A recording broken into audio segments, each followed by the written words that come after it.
प्रिय भक्तगणों, हमारे चैनल नई जिंदगी में आप सभी का अभिनंदन है। तो चलिए प्रिय भक्तगण, आज हम आपको एक कथा का श्रवण करा रही हूँ जो सुनने मात्र से आपके जीवन में सुख, संपत्ति और धन की वर्षा होगी। तो चलिए कथा को प्रारंभ करते हैं। अगर आप यह कहानी सुन रहे हैं तो पूरा सुनिए। इस कथा को आधा अधूरा छोड़कर जाने की गलती मत करिएगा, क्योंकि इस पवित्र कथा को पूरा सुनने से मन चाहा फल की प्राप्ति होगी। इसलिए इस कथा को पूरा सुने।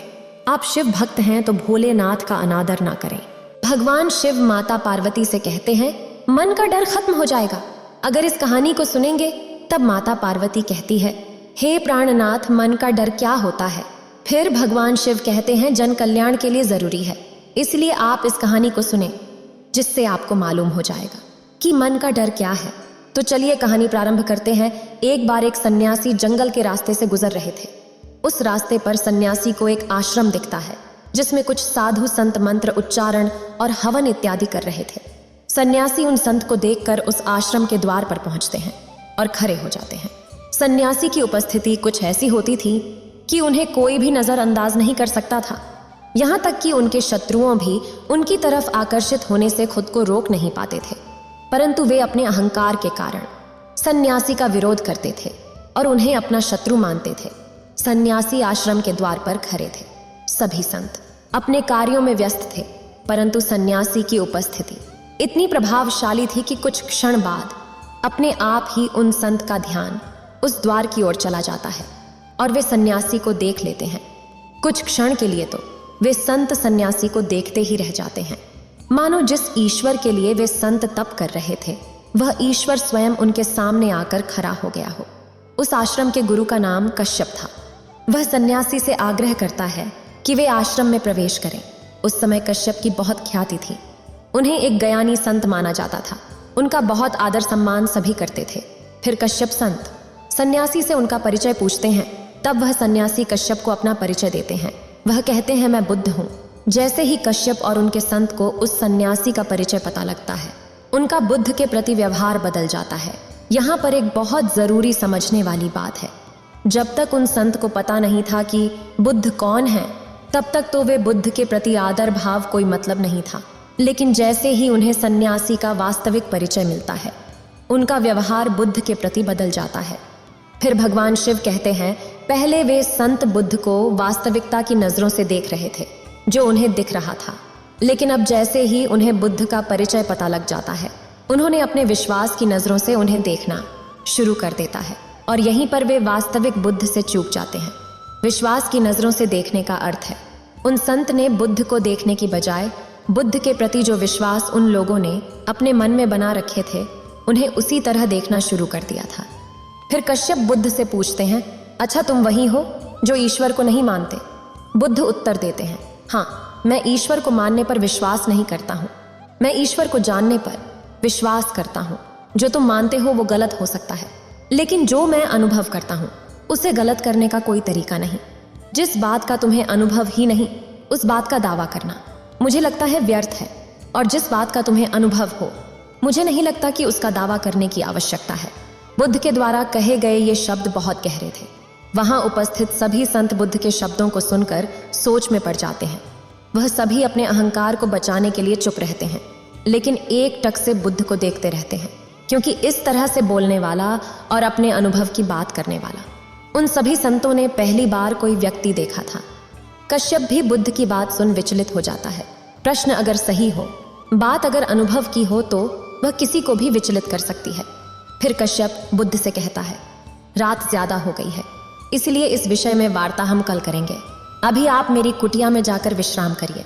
फिर बुद्ध कश्यप से कहते हैं, नहीं मुनिवर, मैं अपनी उपस्थिति से किसी को कष्ट नहीं देना चाहता। यदि कोई और कुटिया खाली है तो मुझे बता दीजिए, वरना मैं वृक्ष के नीचे भी विश्राम कर सकता हूँ। कश्यप का एक शिष्य कहता है, गुरुदेव, एक कुटिया खाली है, परंतु उसमें एक जहरीला सर्प रहता है। उसमें रात बिताना सुरक्षित नहीं है। बुद्ध कहते हैं, आप चिंता ना करें, मेरे विश्राम की व्यवस्था आप उसी कुटिया में कर दीजिए। मैं निश्चिंतता के साथ उस कुटिया में रात बिता सकता हूँ। फिर कश्यप कहते हैं, नहीं मुनिवर, वह स्थान आपके लिए सुरक्षित नहीं है, आप वहां मत सोए। फिर बुद्ध कहते हैं, इस पृथ्वी पर हर स्थान मेरे लिए सुरक्षित है और ये मेरे अनुभव की बात है। आप बिल्कुल भी चिंता मत करिए। फिर भगवान शिव कहते हैं, कुछ संत सोच रहे थे कि बुद्ध उस कुटिया में सोने की जिद क्यों कर रहे थे। इसके पीछे एक बड़ा कारण था। यह आप इस कहानी में आगे जानेंगे। फिर भगवान शिव कहते हैं, कहा जाता है जब व्यक्ति आत्मज्ञान के करीब होता है तो उसके आसपास के सांपों को यह बात सबसे पहले पता लगती है।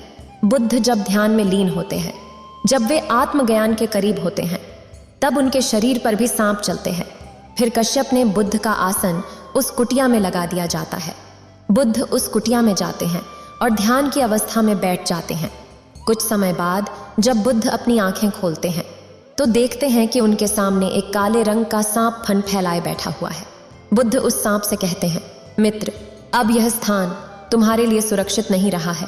तुम कुछ नहीं भी करोगे तब भी लोग तुम पर हिंसा कर सकते हैं, तुम्हें मार भी सकते हैं। इसलिए तुम्हें इस स्थान को छोड़कर जंगल की ओर चले जाना चाहिए। मनुष्य भय से पीड़ित है। जहां उसे भय दिखता है वह उसे खत्म कर देना चाहता है। बुद्ध की बात सुनकर वह सर्प जंगल की ओर चला जाता है। फिर भगवान शिव कहते हैं, आप लोगों के मन में प्रश्न भी उठता होगा कि एक सर्प बुद्ध की बात कैसे समझ सकता था। पर मैं आपको बता देना चाहता हूं कि बात सिर्फ शब्दों में ही नहीं होती। शब्दों के अलावा भी बात करने का एक माध्यम है जिसे भाव कहते हैं। कुछ लोग कहेंगे कि बुद्ध अपनी बड़ाई करवाने के लिए रात को उस कुटिया में सोने गए, वरना वे किसी और कुटिया में भी तो सो सकते थे। नहीं, ऐसा नहीं है। बुद्ध का उद्देश्य अपनी बड़ाई करवाना नहीं था। बुद्ध का उद्देश्य था उस सर्प की जान बचाना। जिस व्यक्ति के भीतर इतनी करुणा हो कि वह मनुष्य के साथ साथ किसी जानवर को भी दर्द में न देख सके, उसी को बुद्ध कहते हैं। सर्प का उद्देश्य किसी को काटना नहीं होता और ना ही उसे काटने में मजा आता है। जिस प्रकार मनुष्य खतरे को देखकर चीखता चिल्लाता है, अपने हाथ पैर चलाता है, यह मनुष्य के भीतर क्षमताएं हैं। ठीक इसी तरह सर्प के भीतर भी एक क्षमता है। जब भी वह खतरे में होता है, उसे लगता है कि उसके प्राणों को खतरा है, तो वह काट सकता है। तो आगे से अगर कोई भी किसी सांप को मारता दिखे तो आपको उसे बचाना है और उसे कहना है कि उसे मारो मत, इसे जंगल में छोड़ दो। इस तरह से आप अपनी इंसानियत का परिचय देंगे। इतना कहकर भगवान शिव इस कहानी को समाप्त करते हैं। तब माता पार्वती कहती है कि मानव को अपने अंदर के मन का डर अगर निकाल ले तो जीवन में सभी प्राणी का रक्षा कर सकता है। तब भगवान शिव कहते हैं, हाँ देवी, इस मन के डर को निकालने के लिए ही मैं जन कल्याण के लिए मैं आपको यह कहानी सुना रहा था। इसलिए इस कहानी से सारे जनमानस को सीखनी चाहिए। इस वीडियो को बोलते समय कोई त्रुटि हो तो मैं क्षमा चाहती हूँ। उम्मीद है आप सभी को यह वीडियो अच्छी लगी होगी।